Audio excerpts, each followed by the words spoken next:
Good morning, everybody. Kyle Haas here with Mike Maier and a special guest this morning from Wilwood. Mike Hamrick is here to join us today to talk about some of the new products and developments over at Wilwood. Mike, we're happy to have you this morning. Thanks for coming along. Hey, thank you so much. We had a really good morning with all the good guys coming by in their poker run. So thank you, Mike and Brianne, for having us. Yeah, that was really fun. I mean, we've never done one of those good guys poker runs. Last year was our first year. And they're like, hey, we'd like to have you be a stop on our poker run, Thursday deal. And I'm like, oh, okay. So we had no idea what that meant. And it's this like big, huge wad of cars and people that just hot rodders that come in and they check out the shop. They get a stamp and a card, and boom, they're off to the next place. So literally 45 minutes later, the shop's almost silent. It's the craziest thing. I don't know. It's like this, like everything, nothing. And what's really cool about those poker runs, and having done poker runs in so many other places like off-road and UTV, you come into a new environment, and those guys, they could be a Chevy guy, but they walk in and they go, this is cool. Wow, look at that. Holy moly. Like, I didn't even know this stuff was, I even grew up around here and I didn't know that this was going on. So it's really good. And I find it really good, especially with our customers like Mike having a poker run stop, because it's just putting more eyeballs on it. And guess what? It's helping out good guys. It's helping out Wilwood, and it's helping out Mike Maier Incorporated. Yeah, it's funny you say that. Chevy guys, T-bucket guys that naturally aren't, your customer. The really cool thing about it is it brings it's like a communal awareness. And so that's pretty cool. I'm like really stoked about that because you get a good vibe. And here's something that I think you just touched on, but I haven't said this and I've been thinking about it the last few years. I think with my dad and my grandfather, you were either a Chevy guy or a Ford guy or a Mopar person or a Mopar person. You're either Chevy or Ford, and then you were like a Mopar person, right? I think with where a lot of muscle car and hot rod stuff's going, there's a lot more guys, Mike's and my age, and it's not becoming you're either a Ford or a Chevy guy. It's more of, no, I'm down for any of it, right? Well, I think too, the dads are getting older, so they're not as in touch, they're not as involved as they were. It's becoming more on our shoulders to continue things, and maybe the volume isn't like what we remember. Yeah. And so it's almost becoming, you're a car guy, I'm a car guy, we're wingmen, and it's becoming more I don't know, it's like family. And I remember my dad did this. Remember when you did that? And remember that one guy that used to block out quarter panels with a cigarette and just and that was my grandfather. Right. And then I remember my dad sanding, we'd talk about things like, oh, and you reminisce these really kind of great memories. And all of a sudden you find out that, wait, we're starting to create that for our kids now. And holy cow. And so it almost becomes like you become part of the tribe. Doesn't matter what it is. And I think, so my kids, they've grown up with dad being a car guy and being in this industry. And it started for me before I was working at Wilwood. I worked in another company called Sway Away. And before that, I grew up at my family's body shop. So I've always been around cars. Out of my kids, they know enough about cars to get by for sure. Out of my three kids, my middle boy, he just bought himself a Corvette, a C6 Corvette. And I wouldn't consider him a car guy, but I think later in his life, he'll be more of a car guy. But then I'm always watching over here at the Maier camp, and I see how many times have I put someone from the East Coast up against Mick? I said, you know what? Oh, yeah. You know what?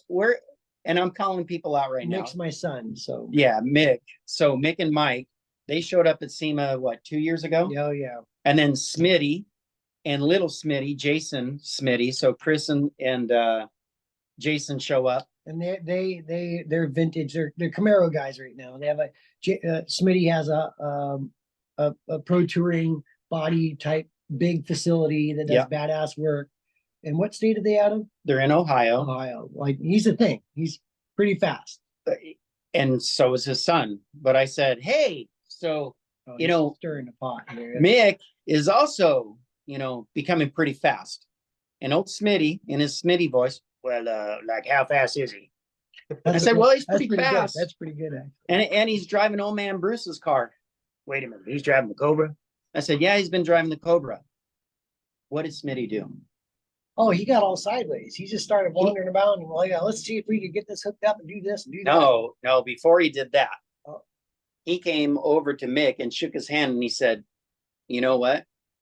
That's pretty awesome. Oh, yeah. So that's how we're kind of moving the next generation on. And there's Lily driving, you know, Old Blue in the autocross now and learning how to drive. And it's a cool thing. So yeah. So my daughter, she's been riding ponies and doing that whole deal, and she's very focused. And she ended up she kind of just went away at everything from cars. Horses are almost every weekend, almost every day. And then we decided, Brianna and I, to make sure that there was a couple of weekends a year we're doing complete family event. The whole family has to show up to the autocross, and we all drive Old Blue if it's running. And so Lily gets out of the first lap or two, and next thing you know, she sees red. It's like 100% like on kill. And she has no idea where she's going, what she's doing, but the foot's matted. And now she's all about like, okay, so next event, we're going to do this, we're going to do that. And then her and Brienne are chopping it up about what the trailer needs and all this other stuff. And Dad, we need to get a bigger trailer because when Frank's car's running and Old Blue's running, we need a 2-car trailer. And what are you going to do, Dad? But it's great. It's great. So how's it feel then? I mean, you guys grew up in the scene. You were young guns who went to find the advice and, you know, encouragement of the older dudes.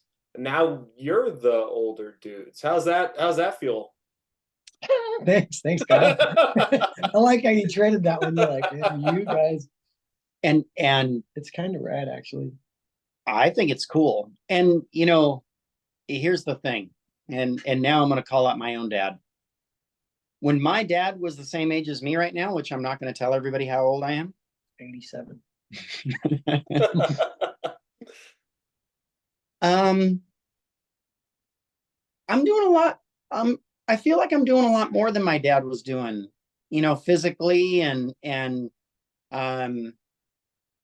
you know, I come from off-road racing and off-road stuff, and I've got a UTV, and we do that during the winter. It's almost every weekend, and that's like our family thing. It's not going to the autocross. It's actually going out to the desert and, you know, camping, but taking the car out or maybe going out to the desert when there's going to be an off-road race and watching the off-road race. So we all kind of do it differently, but we're still doing it, right? And I think that with Mike and Brienne still going out, gosh, it's how often are you going autocrossing in a month? Dude, this year at least once. At least once. This year is actually really low, actually, of all things. We've been so busy with work and all the things. We've only been going once, but we historically have gone at least 2, maybe 3 times a month. And so just, I think with just the way that the year turned out, it slowed us down a little bit, but I mean, a lot. Yeah, but you have a lot of other things on your plate that you're working on. Yeah. So there's only so many hours in a day. Exactly. So, right? Yeah. No. Well, one of the other things I wanted to talk to you about today, beyond our heritage, which is pretty dope, just becoming the next generation, is basically I was stoked to let everybody know, or just tout the good word of Wilwood. Honestly, I had no when I started in the scene, I had no allegiance to anybody. my first set of brakes I got that weren't stock on my yellow car were a set of used super lights for 1.25 inch wide rotor, and I think they were from the 80s. And an old shop guy brought them to me and said, "Here, you can have these calipers. They need to be rebuilt. They're smoked. They're all ground on to fit different wheels." And I welded some brackets on to some spindles for my yellow car, and I put those on stock rotors. Mm-hmm. And that was my first set of Wilwoods. I had no idea. Frank's car always had Wilwoods, but I never ordered them. My dad's Trans Am car from 1979 had Grand National Wilwoods, and those are these huge calipers and sand casted. Yeah, and those are super dope. And so, but I didn't know the Wilwood guys. I didn't have any, like I said, I didn't know anybody there. It was and the funny thing is, at that time, nobody in our circle would ever think about using those on the street because they were racing brakes. Mm-hmm. That was the impression, right? And probably one of the first people I ever knew to convert those to street kits was Doug at Global West. He was one of them. One of the early dudes for Mustangs, at least. Yeah. I remember you could buy a Wilwood kit from Global West, and it was like, dude, that is so cool. And set the stage. Not until what? But set the stage for me. When was this? Like for me, this is my memory. So this was probably 1991, 92 when I was hearing about Wilwood with Global West, but not until 98 did I have those crusty old calipers that I started using on my car. It was 99 because my car didn't get drivable until it was my high school car. Then I cut it up, made it into a race car, my yellow car, and that didn't get drivable till the mid 2000, I think.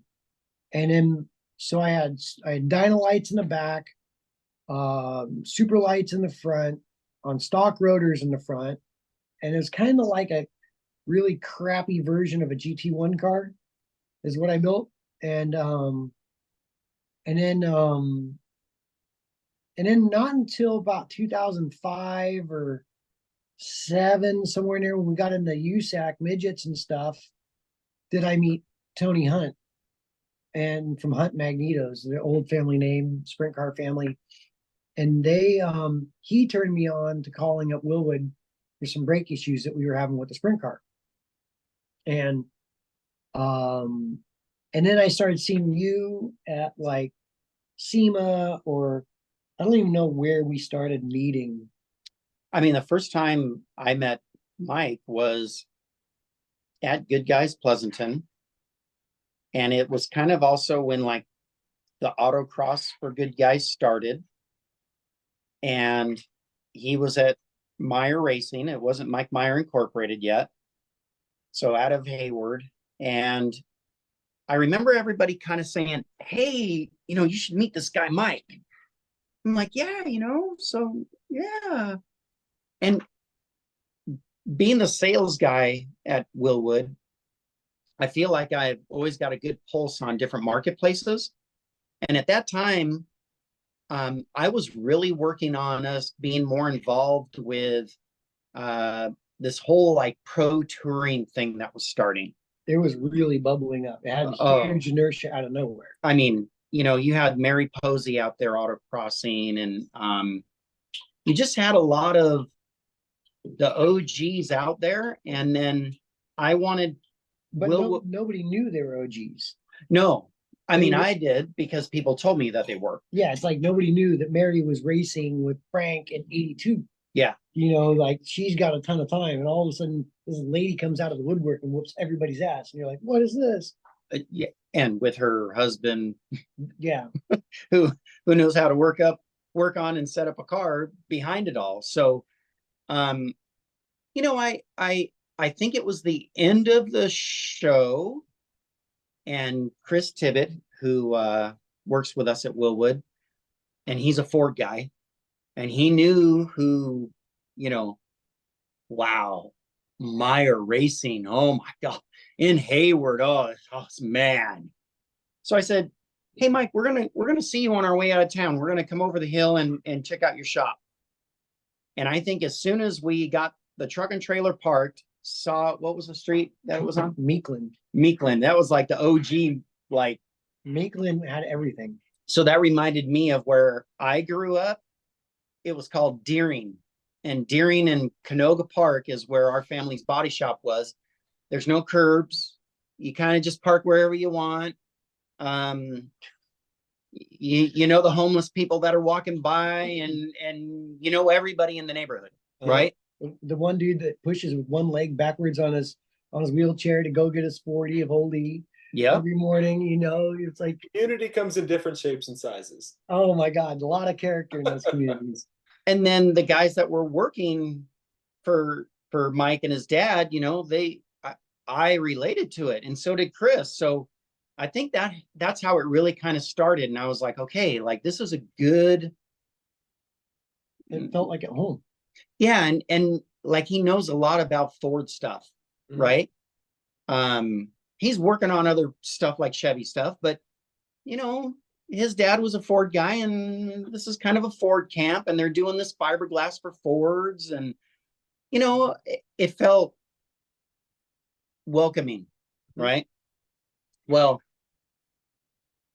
I think it started to become more of a thing for Wilwood that, and I'll kind of go back to my whole thing with Wilwood.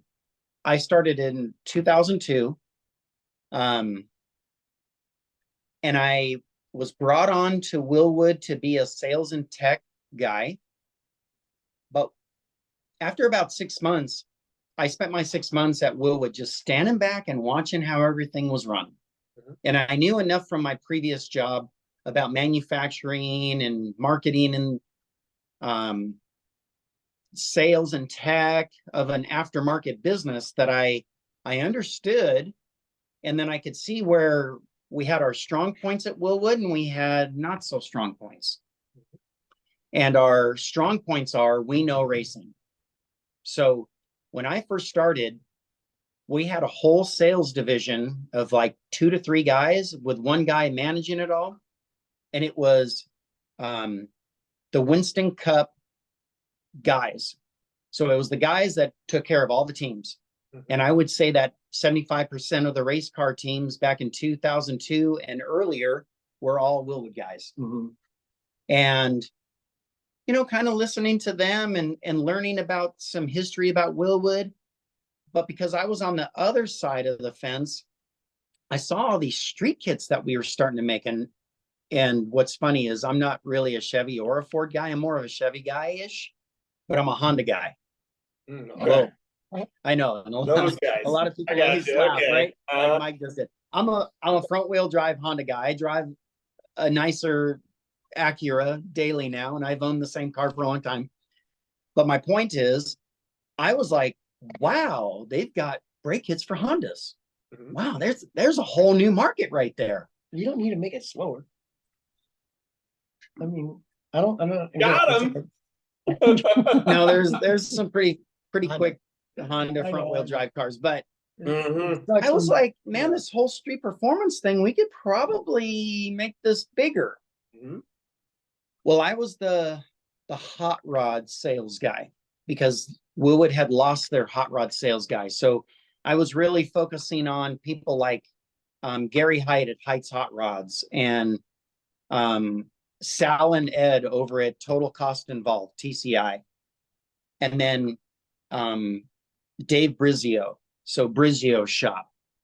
And started learning a lot about like, okay, so these guys are doing early Ford front ends and they're doing Mustang 2s and then kind of seeing that they're morphing it onto other applications. And I went, gosh, you know, Wilwood could be selling a lot more stuff to all these street performance guys.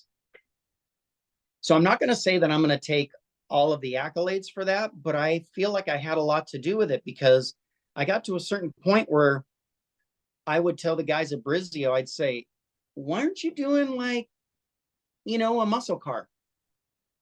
We don't do muscle cars. We do hot rods. I'm like, well, you know, you might think about it, Well, 2007, 2008 hit. Mhm. And I'm talking to Dave over at Brizio's. And I said, hey, I have customers in your area. How busy are you guys? Oh, we're not very busy, man. You know, this is hitting a lot of guys that we don't have as many cars getting built. I said, well, I could start sending some people your way, but it's going to be like muscle car guys. It might even be a Honda guy. Well, we don't want to deal with a Honda guy. And I go, that's fair. But if some guy's looking for a brake kit for his 69 Camaro and he's in South San Francisco, yeah, I guess you can send him my way. Well, I started cherry picking and looking at, okay, this guy's there. I'm going to send him to him. Well, inevitably, it turned into Brizio's building a 55 Chevy with an Art Morrison chassis that used our parts. What I'm getting at is like, it's always cultivating new stuff. So And It's like a block. let me yeah, ask, it really is. You know, we're always kind of morphing into, hey, we could do this. Mhm. We've got the parts to do it. How do we go after this? Formula Drift. I mean, we have more championships and more podiums with Wilwood disc brakes than even factory brakes in Formula Drift in the last 20 years. I don't know if you knew that. No, but I do know that as I got closer to the group, that there's a group of professionals in the scene that they're the OGs. And if this OG goes, then that OG goes. And if Mhm. those two OG goes, the next OG goes as well. And so back in the day before K&N air filters got sold like 18 times and they were still family owned, it was K&N, it was Lucas, it was Wilwood, and it was even some Falcon in there. Those were what we saw as the OG group down SoCal. So you kind of had this group of cohabitating, cross mingling, crosstalk, and everybody supported everybody, and nobody stepped on each other's toes. Mm-mm. And it was really helpful in that regard, especially from our perspective, because being a small time guy, and this is being a manufacturer's customer, that's why you saw it that way. Yeah. It was big. So as you were going through all this growth, the street market was growing, the kits were growing.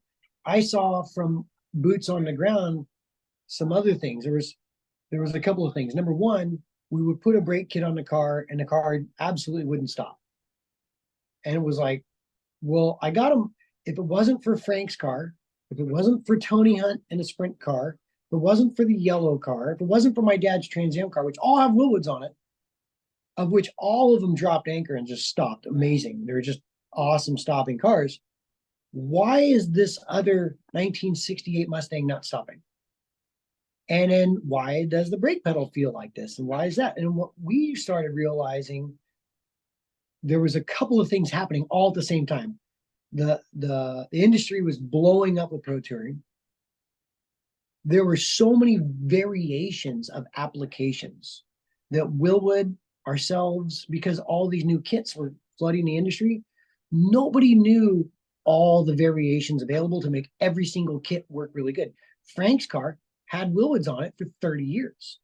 So he had whittled on that Wilwood kit for years to get all the things that maybe they're not even the Wilwood subjects. It's the flex and the firewall. He put the bracket on because the firewall is flexing. The rear axles were moving around, so he put a full floater housing in there. All these things that had nothing to do with Wilwood, but really allowed the Wilwoods to do their job. So when you're dealing with John in Kentucky and you have no idea what rear axle he has, you have no idea to even ask those questions. We were all in this renaissance of trying to figure out how to get these systems and know the questions to ask to help the people. And then you kind of go through this tough stage in your growth at that time, because then you start seeing people jump ship. Oh, Wilwood suck, or this brake sucks, or that brake company sucks. And they go to this other brake company. But again, another layer that was happening at the time was we were starting a couple years down the line now, we were starting our family business. Maier Racing was changing. My dad was retiring. My wife and I were deciding to start our own suspension company. And we were in a tough place. Like, just, it's a hard thing to do to start a company from scratch. And we would scrape together every penny to go to an event. And we would find ourselves, because Wilwood was helping us, and not, you weren't giving us anything. It was more like Wilwood was there and they'd say, hey, when you try the pads, try this brake pad, let us know what you think about that. So all of a sudden we're doing work for them. We're spreading knowledge. We're trying to sell parts. And then they say, hey, when we go to dinner tonight, come with us to dinner tonight. And you would invite us to dinner in Sheboygan, Wisconsin. Falcon took the car there, which we would have never been able to afford to tow the car to Sheboygan. There's no way. So Falcon gets the car there. Wilwood make sure that there's a couple of guys there helping me. You're helping me. You've turned a lot of wrenches on Old Blue and New Blue and stuff. So you're by yourself and these guys are helping you and you're getting to know them. And then you go to dinner that night. And who's there at dinner? But here's Bill Wood sitting there with you at dinner at one of these cities that you're in. And then they say, hey, when we go to the gas station, let me buy you a bag of ice. Dinner got bought and you got a bag of ice for your ice chest. Dude, you have no idea how valuable that is to your insides as a small business when you're trying to shave every nickel. And so we kind of got this connection there that grew from not just let me have free stuff, you have free stuff, and we're all big time people, whatever. It was more of like a very human thing that we went through. And then I think when people were jumping ship and going to different places because we all didn't understand everything, that it made us want that much more to stick it out with our wingman. And then it just kept getting better and better. And it's that old school thing that you can't replace. And then things like COVID hit, right? And then when COVID hits, it's like we all called each other. We were all working and helping. What do you need? What's this? What's that? Why can't we get brake pads? Well, we have a brake pad thing that like just stops, or for months and months and months. And you sit there and go, well, I've been in the pits with Dave Brzezowski and Mike Hamrick. I've been in these tight situations. I've been to dinner, and if there's someone you're going to go through a screwy situation with, because I'm looking at the customers, you are on your side of the fence, but we have to come back to our huddle, if you will, and come up with a plan with your wingman. And I really think that Wilwood was one of the very first to jump on with us on a human level, as a friend, as a family member, and that's where, leading into the brake pad thing, it's like you go through that over years, and that's really valuable. And I don't know how many companies really have that over 15, 20 years. Okay, so I've got a couple quick questions that I want to jump in with here.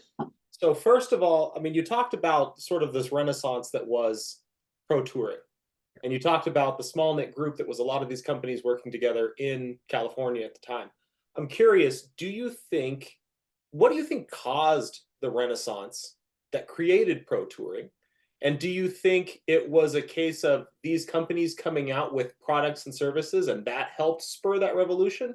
Or was that revolution there and then the products and services were built to serve that customer? Which one do you think came first, and what do you think started that sort of movement, if you will? And I think that's a question that has multiple layers. So I think it's something that Mike and I talk about all the time. People that are buying Mike's suspension now and people that are buying Wilwood disc brakes now used to not be as smart. They just weren't as smart. Well, we just didn't know. We weren't pushing the car to that limit. They weren't pushing the car to that limit, but they weren't as smart to maybe just call Wilwood and say, hey, what's the newest and greatest? Right? I think over the years, it's gotten much better. And sometimes, as much as I hate tech in general, like us having this right here instead of being together and just talking, right?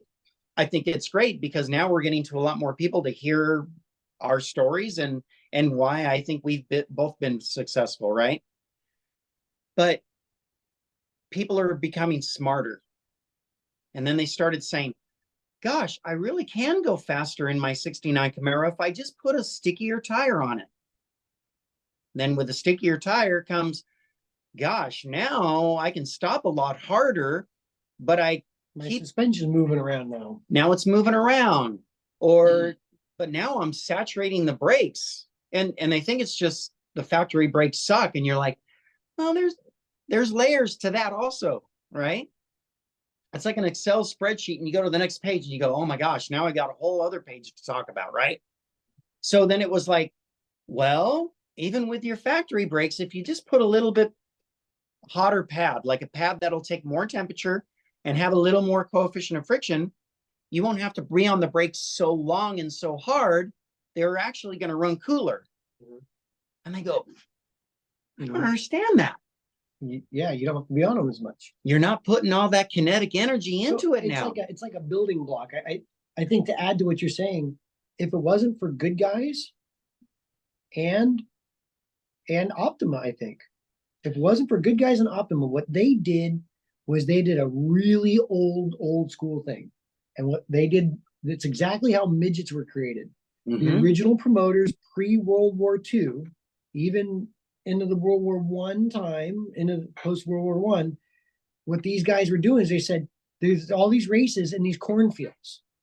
Nobody knows that these races are going on except for the dudes making the side bets and the hustles. So we're going to take this race and we're going to put hay bales around, and I'm going to get a big loudspeaker and a big fake clock, doesn't even function right, and I'm going to put it in the middle of this fair. And then we're going to call it, and we're going to make little cars, and we're going to call them midgets.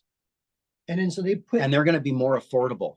Well, not only are they more affordable, but they put this race like a dog race or like a cockfight or anything right in the middle of a bunch of people.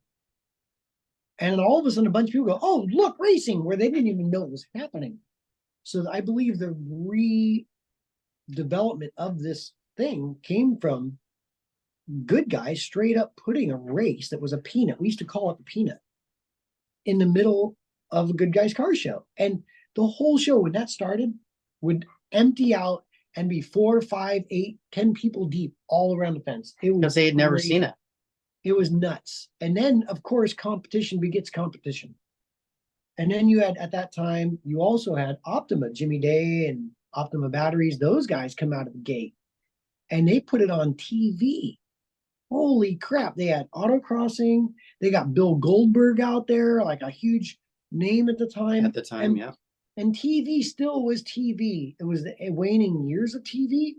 But right now, it's so diluted, everything, that it's really hard to find one potent place to put your TV, your television time.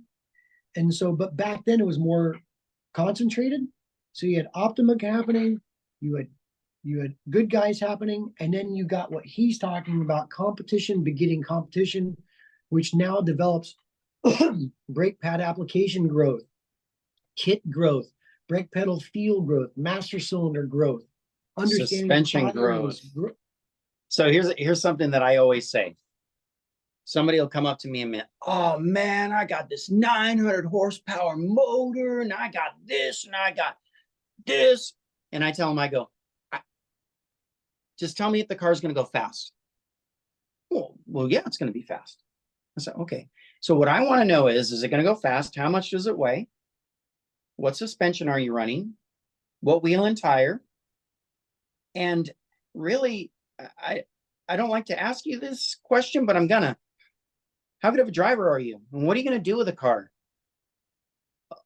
Oh, well, I go, have you ever done a track day? No. I'm on. Okay. So what we need to do is start you off here. We're not going to start you off way up here. So like when I'm dealing with Mike, those were questions that I would ask him. Like, And I would always answer you straight up, wouldn't I? It was always well, no, absolutely not what you were, wanted to hear. no, you were brought up to answer that way because you come from kind of Yeah. that racing thing, right? So he's bringing in another layer is what I'm getting I'm at. just thinking of like conversations. He'd come up, what are you doing with that? Why are you doing that? Well, because I got an idea, man. He's like, you can't do that. I'm doing it. Well, and that kind of gets to the next question that I have, which is the industry itself has seen a lot of growth over the past 10, 15, 20 years. Wilwood, which may have been a smaller shop once upon a time, no longer is. I think you could safely say that it's a pretty big business. It's a pretty big industry. How does shops like MMI and weekend racers like Mike Maier, what role do they play within Wilwood? What do you, as a company, look to shops like MMI to help with, to learn from, to understand better? What sort of role do shops like that play at Wilwood? And here's another thing about Wilwood that I try to explain to people. I came from a company that was into the off-road industry, and we supported off-road racing. And that's what we did, right?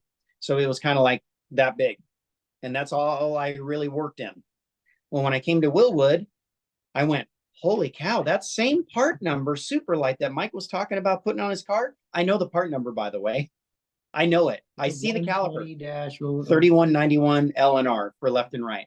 I already know it, right? I know the tube part number. I know what pads fit it, everything. Mm-hmm. But that same 3191 caliper went on a stock car, and it also went on some off-road trucks. It was in so many different other markets, right? So then I started kind of telling Will what I'm like, listen, we have to have specialists in these different marketplaces. Hmm. And everybody said, gosh, I think you're right. I said, I want to help more with the street performance thing. And then I'm also going to help with the off-road thing. See, I already knew about the tire and the suspension on an off-road car. Now I can start working on what I think is going to be the best brake. Mm-hmm. At the end of the day, this is how I think everybody in the aftermarket automotive industry works. You start to build these relationships. So, perfect example. I built a relationship with a guy named Kyle LeDuc. Now, do you know who Kyle LeDuc is? I don't. He is, and I don't know if even Mike knows who Kyle LeDuc is. I've heard the name enough a bunch. Kyle LeDuc is, it's kind of a thing. In off-road racing and in short course off-road racing, was the guy. He changed it. He did things that no one else was doing. And he came from a background like Mike and I. His dad is in the Off-Road Hall of Fame. Kyle will be at some point too. But Kyle and I, we came from kind of that same woven blend. So he would say something and I'd say, hey, what about this? And he'd go, now a lot of people, no, I'm not going to change anything.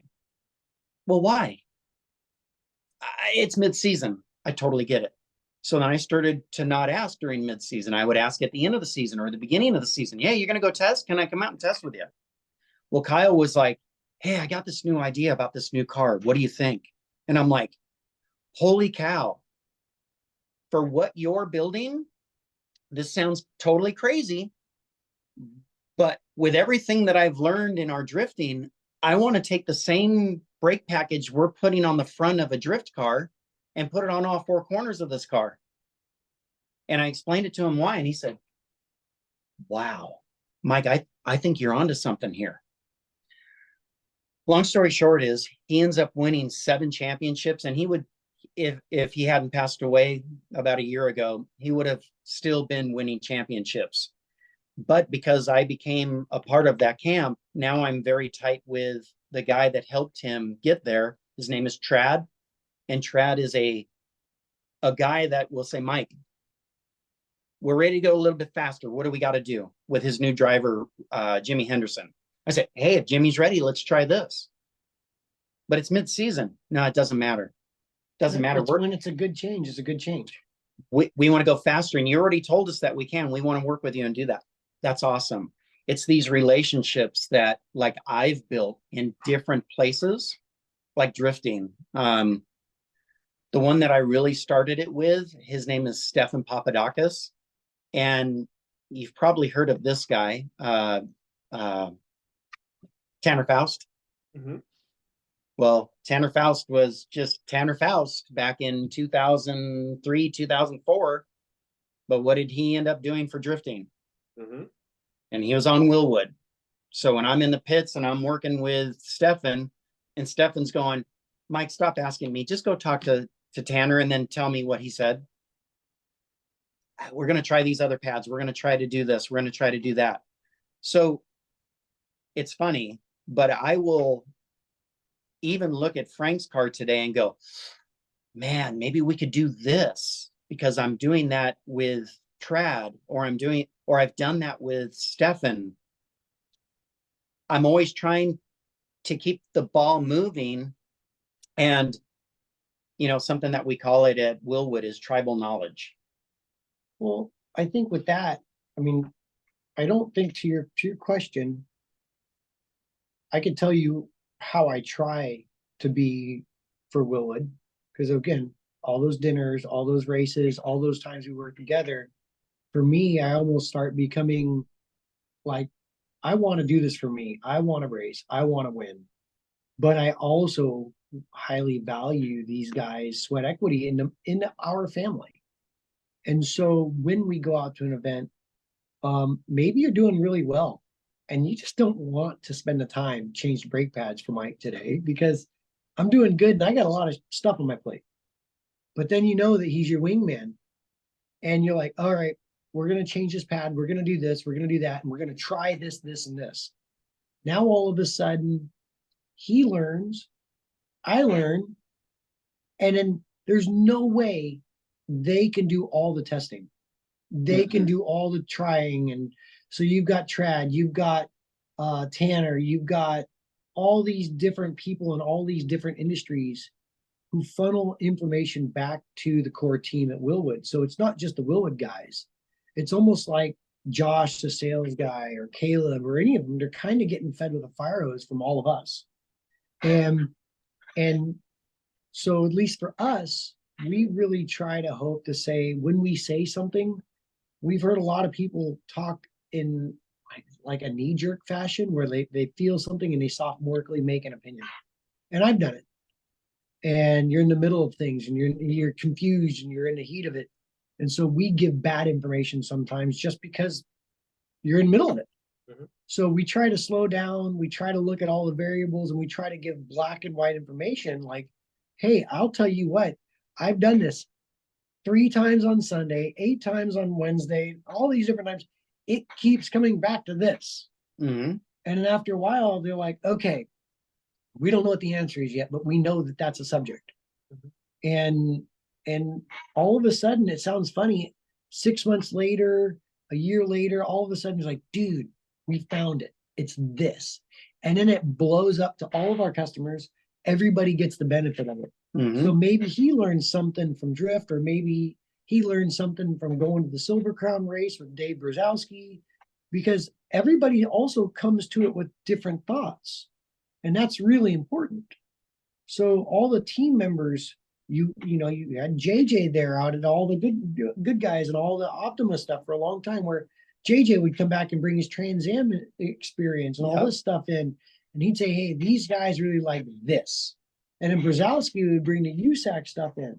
And then I'd come in and I'd say, cool, we need to marry that in a calm way into these street guys. And I get a lot of, say, street guys who run like a way too gnarly of a pad on a new car.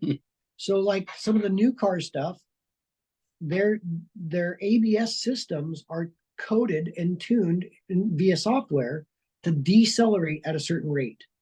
So if the pad's got too much initial bite, it'll send the computer into a freaking funk and it'll lock the ABS system up and go into like an ice mode.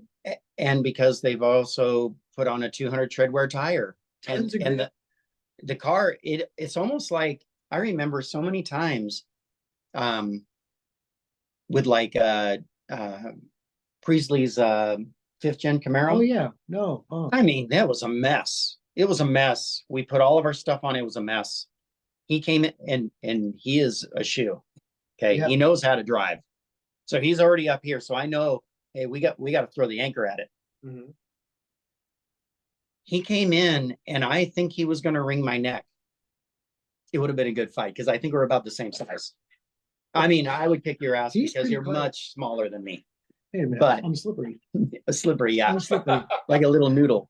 So he comes in and JJ and I look at it, and I remember Mike is running. So he's just kind of peeking his eye over and seeing what's going on over here. And I go, we gotta throw a 5-pound anchor that's going to try to hold this 100-foot ship. Let's just try it and see what it does. So what do you guys think is going to happen? I'm all, I don't know. Good luck. I don't know. Good luck. But as he pulls out, JJ and I look at each other and go, I think it's going to work. He said, I think it's going to work too. Goes out in the first 3 laps, he smokes everybody and he's way faster. I learned so much, and this was, 13 years ago. I learned so much within an hour and a half of changing hot brake pads out and getting them out before the lunch break, and him coming in and giving me really good input, JJ and I. Yeah, no, and see, the input that he gave me worked for JJ, and JJ said, I can make it even faster now that I know that the car's stopping this way. So it's really, well, I think that's been valuable too, because you'd come out to American Autocross Series, yeah, which is our like home, like little spot. And I'd say, look, dude, this is what's happening. This is what's not happening in this camp. And just like that, you'd come in with this idea, and then later on you'd leave. And that was the really great thing. You'd be like, oh, I got it now. And the surface is this way here, and the surface is that way there. And yep, you know, that was my layers. Okay. So it's a lot of community-driven data points, effectively, right? It's the opportunity to have a little perspective on a variety of use cases, to be involved in each of those and to see what's working and experiment in new areas, to have testing done in new areas, to experience that in ways that, you know, a bench and a set of rotors on a stand aren't ever going to give you. Well, and that was one of the conversations we had before we got onto this call. And it was like, hey, Mike, you need to know that having things be stagnant is not rad. I cut the front half off of Frank Stagnero's car. The old front half was pretty crusty, but it's faster than shit. Mm-hmm. And it's ugly, but it's fast. But it's like, they're like, why are you doing this? I mean, it's not a function of fiscal responsibility, the thing we're doing. But if you don't say, screw it, I'm going to cut the front end off, and it's going to force me to grow. Mm-hmm. It's going to force new things. I had to figure out a new way to machine these spindles. So that got me in touch with different machinists, different programs to machine this thing. How do we do this? How do we do that? Let's do FEA. Let's try this. Let's try that. All came from a stupid idea that you're going to grow from. Then we're sitting out there looking at it going, okay, so we're going to do this pedal box. We're going to do this system here. We're going to try these brake pads. And then all of a sudden, if you don't do something, you can for sure know that nothing's going to happen. And I don't think we're the type of people to sit around and wait for something. Well, and that's another thing that I tell a lot of people. They'll say, oh, let's make this change, and this change. And I'll go, do you know why Jimmy Johnson, who came from off-road racing, by the way, do you know why Jimmy Johnson won 7 championships in, NASCAR? And they go, because he's a good driver. And I go, it's a part of it, but it's not 100% of it. It's because of his crew chief. His crew chief, Chad Knaus, always made one change at a time. He didn't make two changes at a time. He made one. And then he'd realize, wait a minute, I've got this much left in the race and Jimmy's giving me good input. If I make one change at a time, it's either going to advance me or it's going to reduce the variables. So Jimmy would go out and run 2 laps and go, oh my God, the car's way faster. And they'd look at the time and go, wow, he's right. He's way faster. Okay, let's make another change when you come in for fuel to do this or do that, or leave it alone. Or let's try a different air pressure. And it might make it go slower. And they'd say, we went the wrong way. Because they had that relationship, that's what I try to do with people like Mike. It's what I try to do with Trad. It's what I try to do with Stefan Papadakis. Is I've always tried to say, let's do one thing at a time. But because I saw the front end off that car today, and I see how different he's changing the car, I said, now is the time for us not to make one change. Let's make like 4 changes. It's gonna be a new car. We're gonna update the platform. It's gonna be a new car. So let's go ahead and do the pedal box. Let's change over to different masters. We're going to get all this compliance out of the system. And by the way, that is the biggest problem with brakes is compliance. Compliance is flex and aspects of the chassis, not just the brakes. It's like the axle. It's like the firewall. The bearing, the firewall, the flex and the pedals. It's the play in the balance bar, where a balance bar has to kind of be accelerated to get to where it's got to go. Well, we're going to go to a true bar pedal assembly that as soon as you tap that pedal, it's already there. There's less compliance in the system. So a lot of brake feel when he's sitting there and when we're talking to a guy, he has to feel comfortable and confident in the pedal, and that is a very personal thing. Yeah, you're doing 140 miles an hour into a turn with the wall there. It's a very me thing, not you. Screw off. This is a me moment.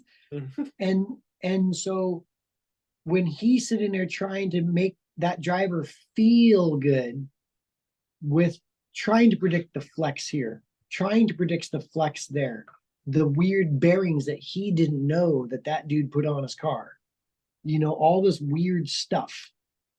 And so he has to sift through all the stuff we do because we're both selling Wilwood brakes. And you have to help that customer to the best of your ability. And then sometimes you don't have all the answers, and you have to then rely on the old school friendship that you're going to get through it. Mm-hmm. And that's really key. And I know, I think we're getting close to the conclusion of this, but I have a handful of customers that have also become friends that I can not talk to for a couple months, but I can get on the phone with them, and it's like we just let right back on. There's some customers I don't have that with, and then if I try to force it, it makes it worse. Mm-hmm. So I have to start from scratch again and kind of work into it. But with guys like Mark, with Mike, and then people like Smitty. Yeah, Smitty, he'll get done with an event, and he'll call me on Monday and say, "Hey, the boys' car did this. What do you think?" And I'm like, I actually don't think it's a brake issue. I think it's this. And he goes, I didn't think about that. He has to get rid of the vacuum booster. Oh man, vacuum boosters are that's my arch enemy, Mike. That's my enemy too. Oh my dear Lord. Vacuum I built this motor, man. It's got a big camshaft. I'm like, how big? Oh, it's huge. I'm all, and that's why your brakes don't work. It's got a 1 1/4 inch lift cam lobe, and oh my God. I'm like, just no, it's not gonna work. The brakes work once. If you let it idle for like 2 hours, not an autocross. It builds up. Yeah. He steps in the brake pedal. Oh man, it works good the first stop, and then I get in the next turn, it don't work. The brakes suck. I'm like, no, they don't suck actually. See Maier over there, he just doesn't use them.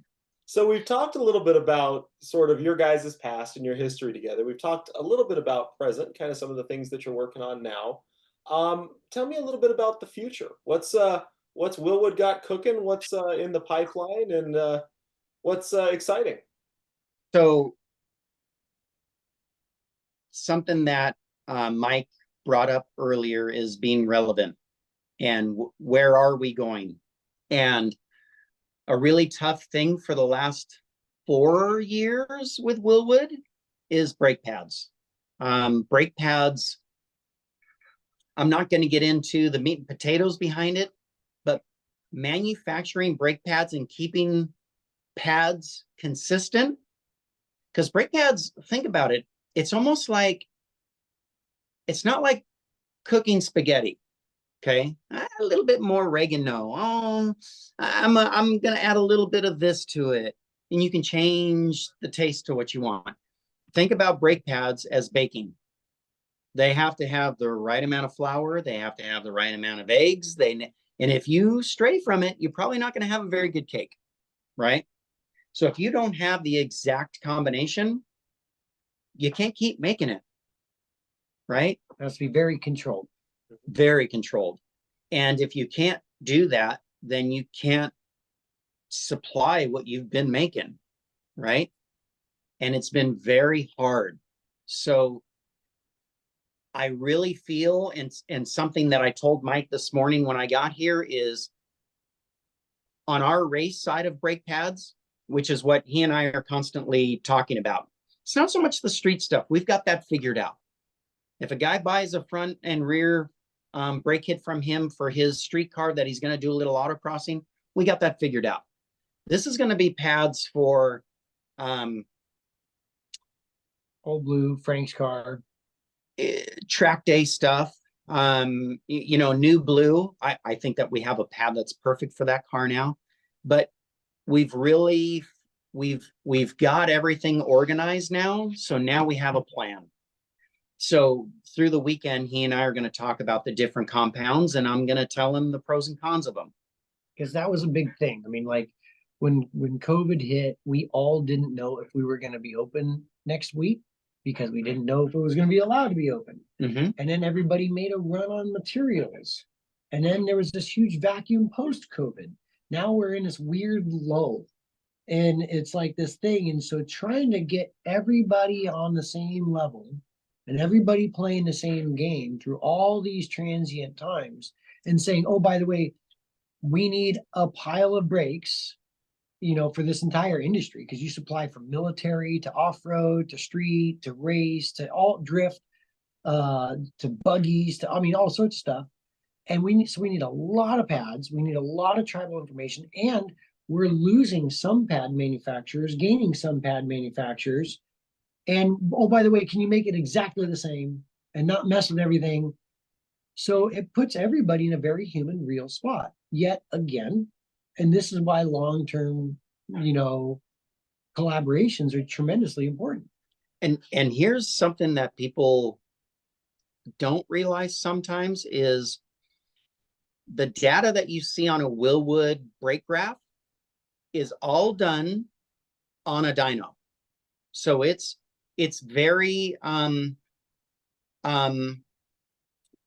to me, it's kind of bland, because it's just giving you that pad with this parameter.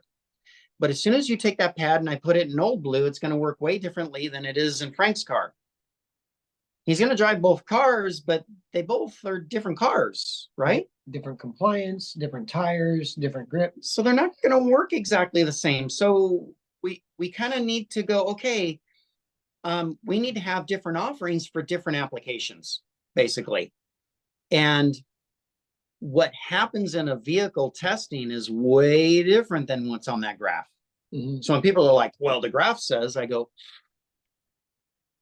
yeah, no, you're an asphalt late model guy, and that's way different than what that graph is going to do, because that car weighs different. And is it going to be a half-mile track or a 3/8? And maybe your tire's a taller diameter, it's a longer contact patch, so you're gonna have more torque on that brake. So your initial grip on that pad is gonna be a little different than maybe a shorter tire. You know, so like I found that with some pads too. Like these guys over here loved this pad. I'd use it, and I found that in a cold circumstance, I felt that the pad, and this is a personal thing, because I know other guys used it, loved it. It had too much bite initially, and then it all of a sudden really mellowed out and became buttery and great. But that was too late for an autocross. Mm-hmm. Whereas the track day guys were like, hell yeah, that thing, but they were warming up the brakes for 2 laps. And I didn't get that chance. Yeah. So but we all worked through that. So brake pads are the future right now for Wilwood, all this pad technology and development. and really nailing down the race side of things. There's a lot of coming around the bend for that. It's been a long time coming for the last 4 years now. Yeah.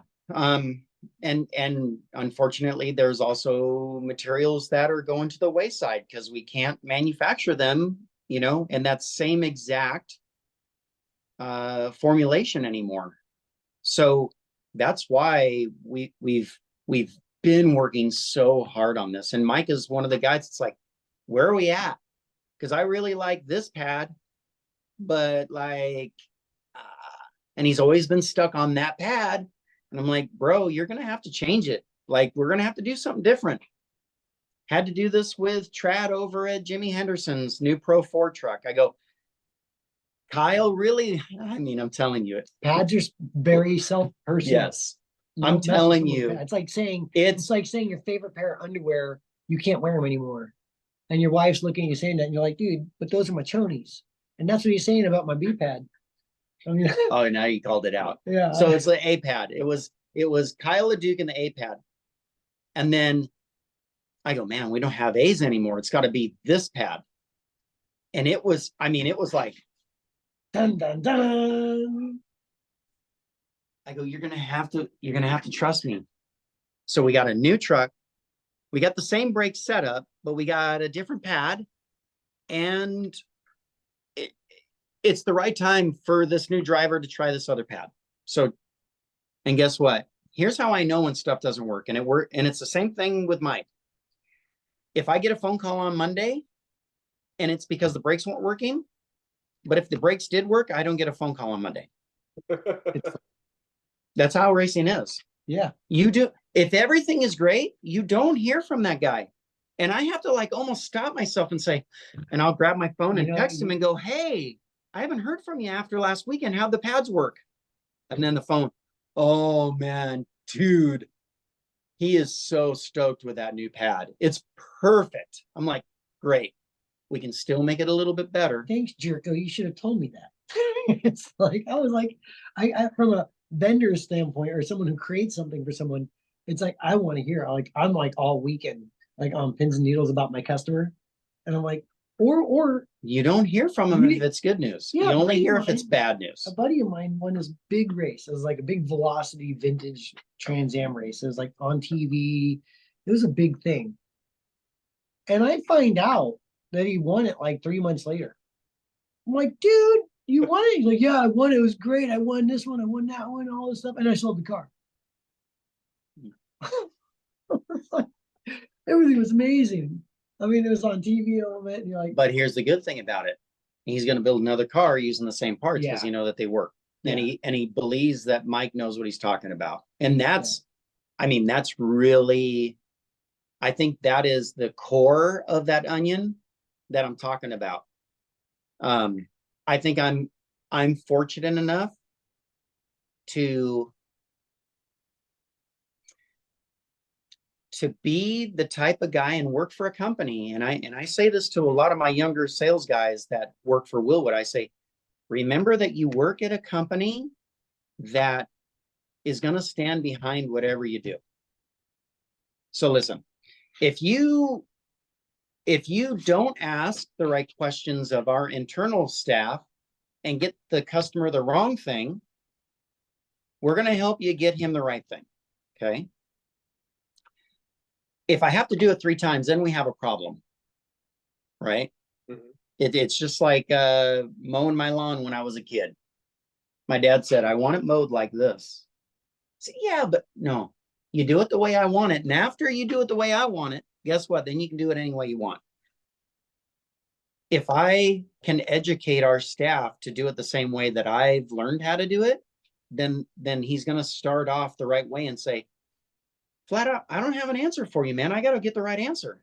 That's some of the best things too, is saying, I don't know. I don't have an answer. He said, what? Well, you're Wilwood Mike. And I go, you know what? I'm going to call Dave Brzezowski tomorrow and I'm going to kind of give him a rundown on this. And that's what I've been doing a lot in the last few months with our brake pad stuff is, you know, Dave calling me and saying, because he doesn't know the off-road world. He leaves that to me and my guy, Caleb. You know, hey, so, those trucks that you do, like, how is this pad working? I go, man, this didn't work, but this worked. And now we're getting everybody over to here.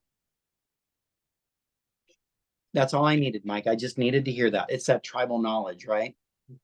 Same thing with Mike. He'll say, well, how's Maier doing? And I said, well, we're doing this and we're doing that and we're going to do this. And he goes, maybe try that. And I go, you're totally right, Dave. Boom. And because he trusts Dave as well, it's a good thing. It's because we bent a piece of rebar together, had a moment. I'll never forget that. That's really great. Okay, quick fast. We're gonna wrap up this story because it's getting long in the tooth. But Dave Brzezowski Wilwood story, real fast. We were at Road America, and we had to run. It was Optima.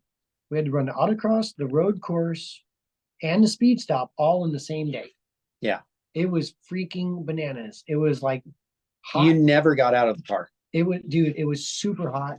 Wisconsin, it's humid, and literally. Yeah. This time in August. It's literally the same weekend in August. That's when it used to run. It was, and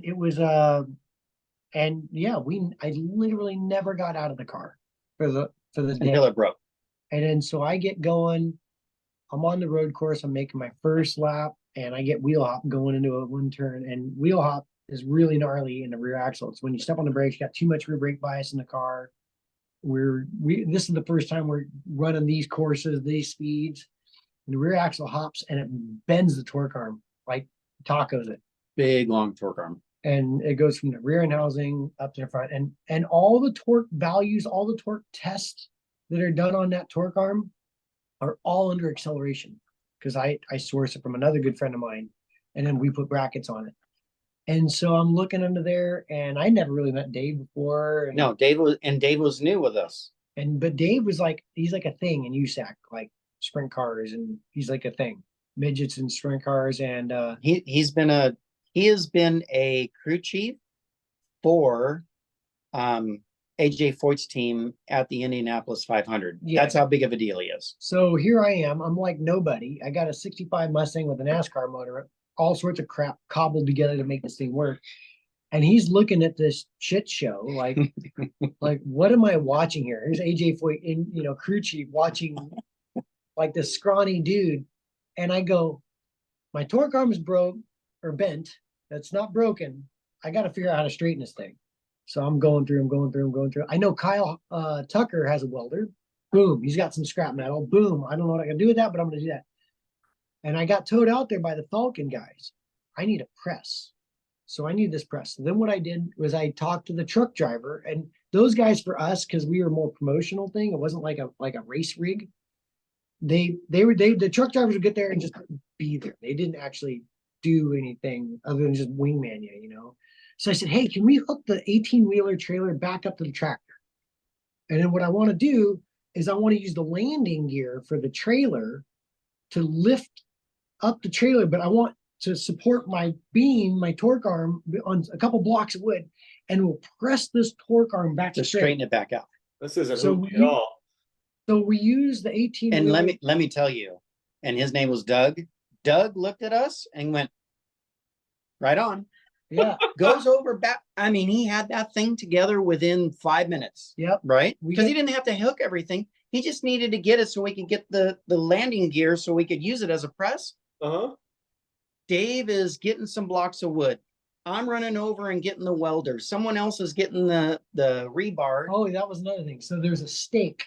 There's big 1-inch stakes. Hold on a second. So can you see me now? There you go. So we had this big 1-inch stake that holds down big awnings for 18-wheelers.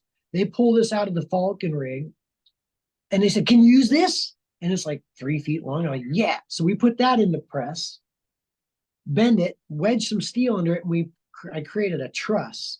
I welded that bugger up, boom, 160 mile an hour down the back stretch or whatever at Road America. And then Dave Brzezowski and him, they're like, and he's kind of like, see, Maier's kind of like that, and Dave's like, we got to be MacGyverish. And Dave's like, oh my God. And then the truck driver, Doug Majewski, he's classic. He's just like, I don't know what happened, but that was awesome, man. He's like, And it was just another day, but that was the first time that Well, Dave. and you could see Dave's like, oh, I don't know what you guys are. No, come on, you guys. We're like, no, this is gonna work. It's gonna work. He's like, And I got no street cred at all with Dave, but um, ever since then, like I can call Dave up. He's like, "Hey, what's up, Maier?" yeah. It's like I'm like just some random dude, but since we use an 18-wheeler as a press, we were now buddies. Yeah. We had a moment, but It that's helps ingenuity on the scene, huh? there's a story, bud. So I really appreciate you, Mike, coming and doing this every year at Good Guys. This time you always stop by, you always hang out for the day. So that's been huge for years now. It's been happening for 10 plus years. Yeah. Every year you come, you've helped me load the booth up, take cars to the show. You've covered our booth. I've worked out of your booth. Literally, I think it was 10 years ago this weekend. I worked out of your booth representing me with no shop yet. Yeah. And what's always happened at like a Good Guys event, Wilwood always tries to find our dealers and distributors that are, because we can sell to you direct, but we really like going through dealers like Mike or even the big names like Summit, right? But we want to make sure that we're getting you to someone who speaks your language. And if somebody walks in and I got this 67 Comet and I want to do this and I want to do that. And I go, well, what suspension are you going to use? Oh, I've been talking to Mike Maier. I go, then buy the brakes from him. Well, what brakes do I need? I go, don't talk to me about the brakes. He knows what brakes are going to work. Mm-hmm. Really? I go, yeah. Just make it a whole package. Get the brakes, everything. We can even weld things up under an 18-wheeler trailer. Yeah. That's great. But so I appreciate you. We always like to have the people that we know, that they know the customer and know what they're talking about with our product. So this is something that's always going to be growing, and always trying to make it a lot better. So that's it. I appreciate it. Thank you, Kyle. Hey, thank you, Kyle. For having you today. Thank you for coming on the show. We appreciate it. Maier, good to see you as well. You're Maier this week, not Mike, since we got two Mikes. But we appreciate the conversation, fellas. Hopefully we'll see you again in the future. And next time you're in the MMI shop, let us know. We'll get together for another conversation. Awesome. All right, guys. As always, thank you for watching today. If you have any questions or comments, or you want to get some feedback to one of these guys that we're talking to today, please drop them in the notes below. We really do read through those, and we're going to try and get answers to those for you. So let us know what's on your mind. Thank you, fellas, and thank you all. We look forward to seeing you again next time.